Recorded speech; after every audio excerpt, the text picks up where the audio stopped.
What's amazing about Montessori is instead of designing a classroom around individualization, they start with the student and they build outward from there. It's about student experience. It's about each student coming into the classroom every day, picking the activity, being engaged with those things that excite them, that are of interest to them.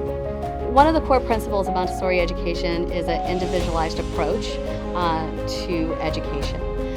So what this means is that the curriculum is completely set up to cater to each individual child in the classroom.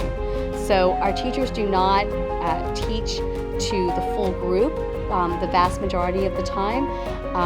We work at the child's skill level, and each child has their own individualized plan due to the fact that children learn at different paces. The social environment of Montessori is unique because it has multi-age levels.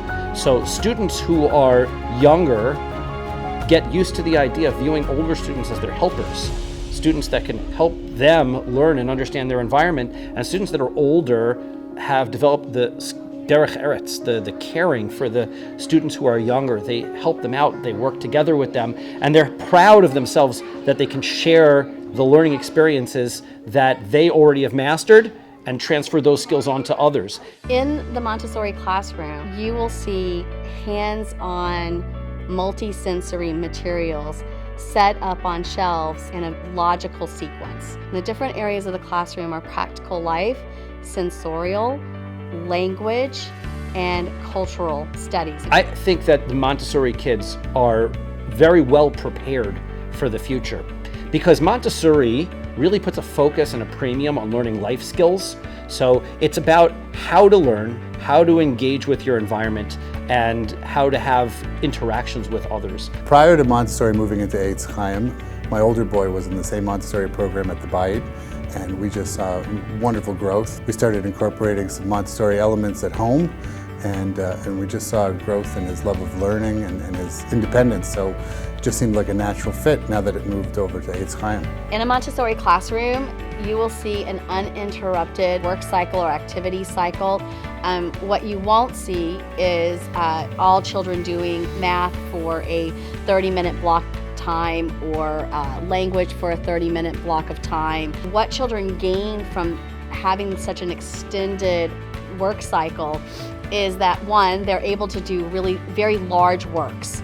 So to allow the child to focus and concentrate on that work only builds focus and concentration, which children need to be able to sustain, being in a classroom environment for such long periods of time as they get older. My older son is an independent learner for the most part. He'll sit down either with a chumash and just go through it himself, or he'll sit down with some of the works that we've either purchased ourselves or built, and he'll work on them by himself at home.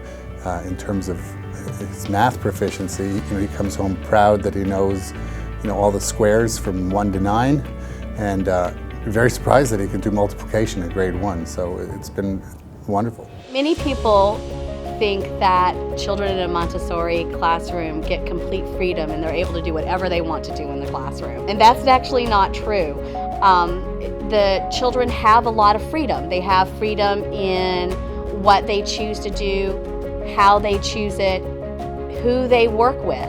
So, for example, a child could choose to start off by working in Kriya, or they could work in math, or they could work with Shirashim cards, or do English reading first. But they have to choose something first, and they have to choose something second and third. And in between those times during our work cycle, they can choose to have a break in the library or choose to have snack. Once they are out of the primary classroom in an elementary classroom, they have a lot more responsibility towards their learning. So we are building a love of learning by giving them choice in the classroom within a certain structure so that they will have responsibility towards their learning as they move into the elementary